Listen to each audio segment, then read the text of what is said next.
Hello guys, எல்லாரும் எப்படி இருக்கீங்க? இன்னைக்கு டெய்லி யூசிங் சென்டென்சஸ்ல நம்ம என்ன பார்க்க போறோம் அப்படின்னு பார்த்துடலாம். ஃபர்ஸ்ட் சென்டென்ஸ், நீங்க இதை கீழே வைக்க முடியுமா? ஒரு திங்ஸ் நம்ம ஹோல்ட் பண்ணிட்டு இருக்கோம் அப்படின்னா, இதை கீழே வைக்கிறீங்களா ஒரு நிமிஷம் அப்படின்னு சொல்லுவோம். எனக்கு டிஸ்டர்பன்ஸா இருக்கு அப்படின்னு சொல்றத. Can keep it down, can you keep it down அப்படின்னா கீழே வைக்க முடியுமா, கீழே வைக்கிறீங்களா அப்படின்னு கேட்கறது. அதுவும் உண்மைதான். அதாவது ஒரு திங்ஸ் ஒன்று இருக்கு, அது யாருக்கு தெரியல, அது உண்மைதான் அப்படின்னு கேட்கறத.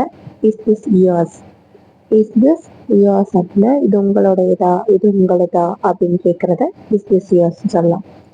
ஏன் இங்க வந்திருக்க, வெளியில போகாம ஏன் இங்க வந்திருக்க அப்படிங்கிறத why you come here, why you come here அப்படின்னா நீ ஏன் இங்க வந்திருக்க, நீ ஏன் இங்க வந்த அப்படின்னு சொல்லி கேட்கறது.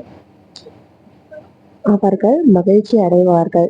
ஒரு ஒரு ஃபர்ஸ்ட் மார்க் எடுத்தாங்களோ இல்லை நம்ம ஏதோ இல்லை நல்ல மார்க் எடுத்துட்டோம் அப்படின்னா அவங்க கிட்ட சொல்ல அவங்க சந்தோஷப்படுவாங்க அப்படின்னு சொல்லுவோம் இல்லையா, அதை they will be very glad, they will be very glad அப்படின்னா அவங்க சந்தோஷப்படுவாங்க அப்படின்னு சொல்றது.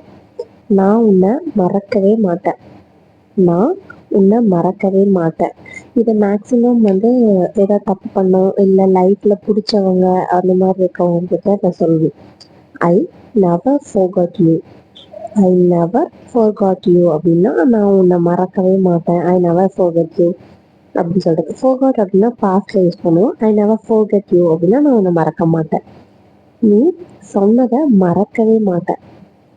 முன்னாடி சென்டென்ஸ் நான் உன்னை மறக்க மாட்டேன், இந்த சென்டென்ஸ் நீ சொன்னதை மறக்க மாட்டேன் அப்படின்னு சொல்றத ஐ நெவர் ஃபோர்காட் அப்படின்னா நான் மறக்க மாட்டேன். வாட் யூ செட், நீ என்ன சொன்னியோ அப்படின்னு கேட்டு சொல்றது.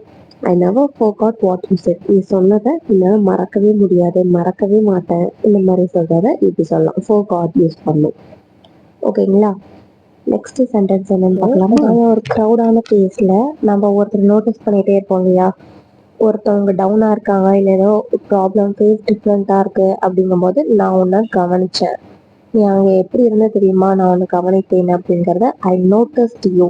ஏன்னா கவனித்தேன் அப்படிங்கன்னா பாஸ்ட் இல்லையா, ஸோ பாஸ்ட் அப்படின்னா இது யூஸ் பண்ணுவோம். ஐ நோட்டஸ்ட் யூ அப்படின்னா நான் உன்னை நோட் பண்ணேன், கவனிச்சேன் அப்படின்னு சொல்றது. நீ இதை இன்னும் 2 நாள்ல செய்ய ஆரம்பிச்சிட்டியா, ஒரு project or any whatever it is 2 நாள்ல செய்ய ஆரம்பிச்சிருவியா அப்படின்னு கேட்குறத will you start doing this in 2 days அப்படின்னு கேட்கலாம். Will you start this, will you start doing this in 2 days அப்படின்னு கேட்கறது. இது நீ செய்ய ஆரம்பிச்சிருவியா. நெக்ஸ்ட்டு, நான் வெளியில் போகிறேன் என்னை கூப்பிட்டாரு. இது நம்ம பேரண்ட்ஸ் ஆர் யாராக வேணாலும் இருக்கலாம், தம்பி அண்ணா யாராக வேணாலும் இருக்கலாம். அவங்ககிட்ட நான் வெளியில் போகிறேன் என்னை கூப்பிடாதீங்க, எனக்கு கால் பண்ணாதீங்க அப்படின்னு சொல்லுவோம் இல்லையா, அதை I am going out please don't call me, I am going out please don't call me. இதை நான் மீட்டிங் போகிறேன் எனக்கு கால் பண்ணாத நானே கூப்பிடுறேன்னு சொல்கிறது. I am going out, I am going to office, don't call me அப்படி கூட சொல்லலாம். ஐ ஹோப் இந்த சென்டென்சஸ்லாம் உங்களுக்கு ரொம்ப ஹெல்ப்ஃபுல்லாக இருக்கும்னு நினைக்கிறேன். இந்த மாதிரி நம்ம சேனலில் நிறைய டெய்லி யூசிங் சென்டென்சஸ் இருக்குது, போய் மறக்காமல் பிளேலிஸ்ட் செக் பண்ணி பாருங்கள். அண்ட் என்னோட வே ஆஃப் டீச்சிங் எப்படி இருக்குது, உங்களுக்கு பிடிச்சிருக்கா அப்படின்னு கமெண்ட்ஸில் கமெண்ட் பண்ணுங்கள். சேனலை சப்ஸ்கிரைப் பண்ணி உங்கள் சப்போர்ட்டை சேனலுக்கு கொடுங்க. டாடா பாய்.